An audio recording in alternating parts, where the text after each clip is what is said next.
ایک بھائی نے کویسچن کیا کہ انہوں نے قرآن میں پڑھا جس آیت کا مفہوم یہ ہے کہ حوریں جنت میں ملیں گی، تو ان کا کویسچن یہ ہے کہ کیا وہ حوریں دنیاوی بیویوں کی طرح ساتھ ہوں گی جنت میں؟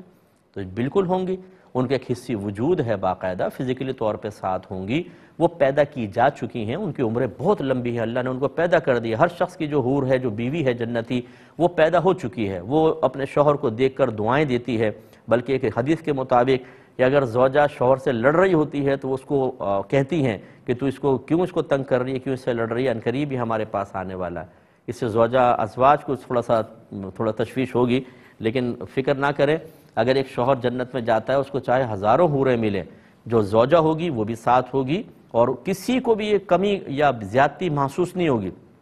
نہ جیسے دنیا کے اندر ہوتا ہے کہ اگر کوئی شوہر کسی کزن سے بھی ہنس کر بات کر لے تو بیوی کہتی ہے کوئی چکر چل رہا ہے اس کا، تو تشویش میں مبتلا ہو جاتی ہے اور پھر وہ جیلسی محسوس کرتی ہے۔ جنت اس سے بالکل پاک و صاف ہے، وہاں تمام بیویاں راضی ہوں گی، تو باقاعدہ حوریں ہوں گی، ان سے جسمانی تعلق ہوگا، باقاعدہ گفتگو کریں گی، سب کچھ ہوگا، تو جیسے بیوی ہوتی ہیں ویسے ہوں گے۔